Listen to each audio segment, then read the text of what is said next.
everyone, welcome back to my channel. I am Yolanda Hayes. I am a realtor in the Winston-Salem area, and I wanted to go ahead and do a quick video if you are thinking about purchasing a home in 2022.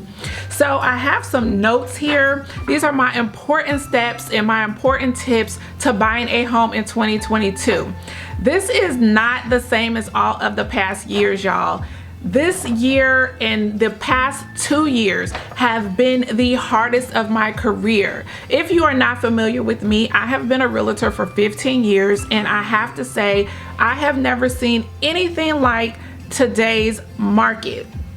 So these are some things that I want to go ahead and just kind of, start off the new year, start off the process if you are thinking about purchasing a home. I'm seeing a lot of people, whether on TikTok or whether on any social media, even here on YouTube, I'm seeing a lot of realtors give their advice and tips and things that they feel are important, but they're starting off to me with contacting a realtor. For me, I don't believe that that is the first step that you should do. I don't think it's the second step that you should do.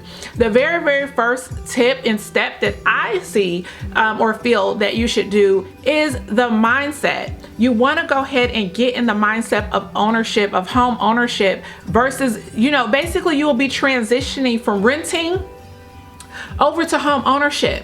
When you are renting, you're making that payment, but you're never going to own it. However, also with renting, you have maintenance.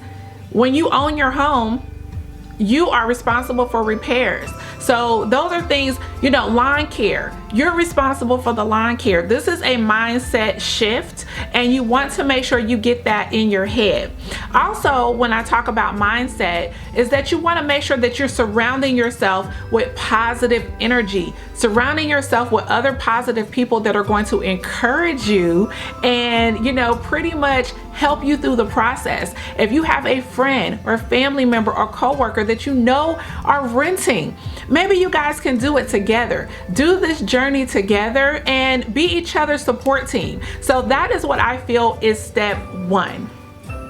Okay, so step two is getting organized, getting your paperwork together. You will have to have several documents together in order to apply for the loan. So if you go ahead and do it in advance, that way you're already ready when your loan officer asks for your W-2s, your pay stubs, what else? Your W-2s, your pay stubs, your bank statements, you will already have those ready. So this is what you will need. 2 years of your W-2s. So please make sure you have filed your taxes. So 2 years of W-2s. If you are self-employed, you will need 2 years of tax returns with your 1099. Also, you will need pay stubs. Usually they will ask for possibly a full 30 days of pay stubs. You will need 2 months of bank statements, all pages. So if you go ahead and get this stuff in order, go ahead and save it into a folder on your computer, because you will have to upload these documents into your loan officer's database.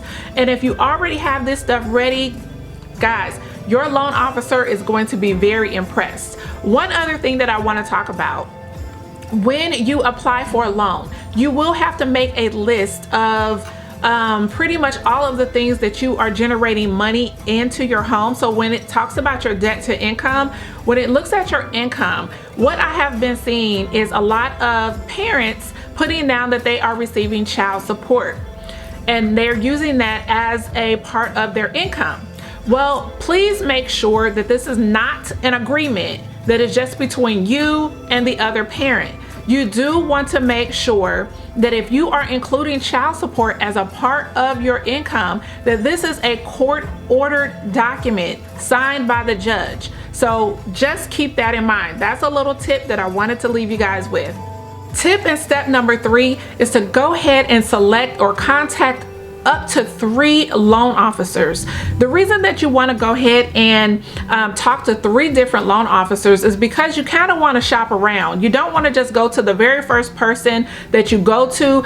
Every bank has different fees, so you want to know what those fees are. You want to know what the closing costs are going to be, but mainly what you want to obtain, your main goal to talking to a loan officer is getting a pre-approval. So I do have some notes here is that you can go to 3 different ones. You want to go ahead and possibly, if you're already talking to a realtor, ask your realtor about their preferred loan officer and who have they been using. Basically, who is their go-to loan officer. You can always contact a local bank, whatever bank that you're banking with, whether it is a credit union or a major bank. You can ask them, or you can simply ask one of your friends that have recently been through the purchase process. Maybe they can let you know if they had a good experience. They will let you know who their loan officer was.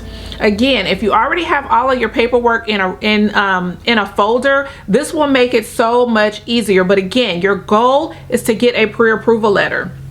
I also have a note here that says, during this stage, you will learn your financial situation, your credit score, your debt to income ratio. You will also know how much you need saved up. Now, again, I am a big advocate of saving, and not just saving what has to do with purchasing a home. It's not just about your down payment. It's not just about closing costs. It's not just about upfront costs. I am a big advocate of saving way more than what you need, because you have to have moving expenses. You're already going to have, if you have repairs going in the door, some homes you may be moving into that need repairs. So I have a video, I'm going to go ahead and link it up above, of basically what to expect when you are purchasing a home.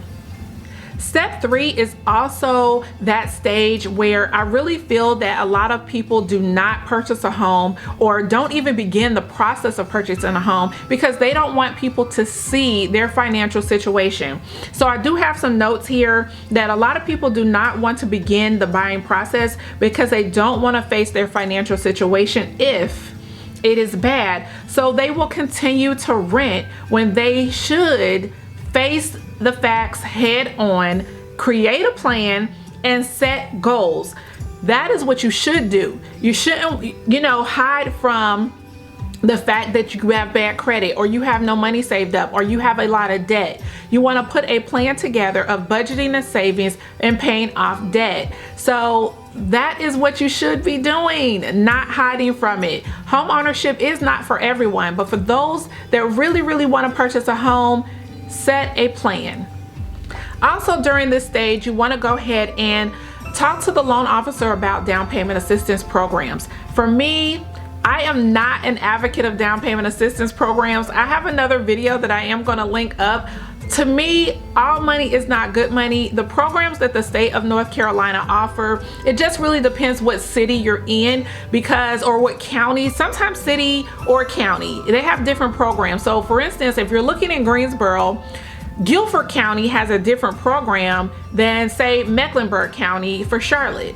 They have some amazing programs, but if you're in Forsyth County, they do have a program that is statewide. Forsyth themselves, they do not offer any homebuyer programs that I am aware of, or any of my loan officers are aware of. So we have to go with the state program. And for me, I don't agree with the state program because of the fact that, like I said, all money is not good money. You have to take the bad with the good, okay?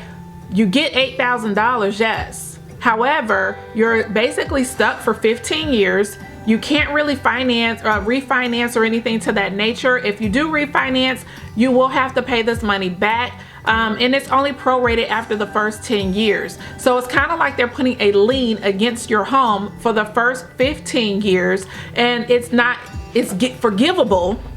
It is forgivable after 15 years. 15 years is a long time.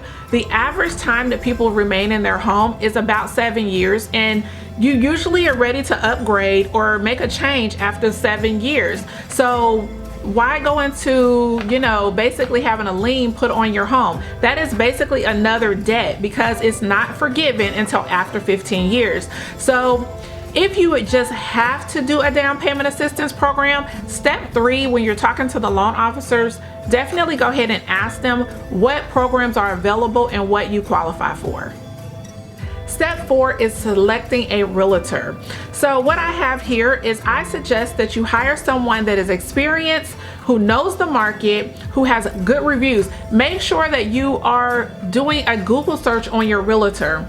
You want to make sure you have a realtor that is going to educate you on the process of purchasing a home in today's market. So whenever you're watching this video, whatever time of the year that you are purchasing a home, you want to make sure that the realtor that you're working with is very knowledgeable. The market changes all the time. Sometimes it is a seller's market, sometimes it is a buyer's market, sometimes it's balanced, and you want to make sure that you're talking to a realtor that knows different strategies and different approaches, that you want to make sure that when you're ready to submit an offer on a contract to a seller, you are set up with the best strategy. And tip and step number 5, this is where you want to go ahead and take the knowledge that you got from your realtor and apply that to when you start your home search. So my note here is, with the market knowledge you've received from your realtor, it's time to begin home shopping. Be realistic about what fits your budget. The market is not here to fit your personal budget. You must have your finances in order to fit the market, okay? I get people all the time. I literally just recently had someone tell me, I love this house, I want it so bad, but is it worth $300,000? I don't see that it's worth $300,000. That's what they would say. Well, today's market, most homes are starting at the $300,000 range. So whether you feel that it's worth it or it doesn't fit your budget, that's really what you're saying. It doesn't fit your budget. You can't afford it. Yes, it's worth it. The reason that it's worth it is because the numbers don't lie. We are selling homes are staying on the market literally 3 days at the max. So the value, the majority of people are buying homes over $300,000. So obviously the homes are worth it. It's whether you feel it's worth it, and does your budget fit today's market. So that's my tips that I wanted to give you guys. I will be doing a separate video on what you should do in order to prepare to submit an offer on a home, and what to expect after you have gone under contract. So stay tuned for that video. Make sure you comment, like, and subscribe to my channel so that you are notified about all of my videos that I have coming up this year. So also, if you're not on any of my social media, the most important one you want to go to is, you want to make sure you go to my Instagram page. I do go live weekly. So every Tuesday or Thursday, I go ahead and make that announcement. It really depends on if I have a special guest that's coming on with me, if the special guest is available on Tuesday or Wednesday, but I do go live at least once a week. So make sure you head over to my Instagram. I will leave my handle down in the description box as well. I will go ahead and put it up here somewhere so that you can go ahead and get it. It is soldbyyolanda_realtor. Make sure you head over there, turn on the notifications on that so that you are aware of every single time that I post here on YouTube as well as on Instagram. But thank you guys so much. I hope this information helps. Make sure you give me a thumbs up and I'll see you guys in the next video. Bye.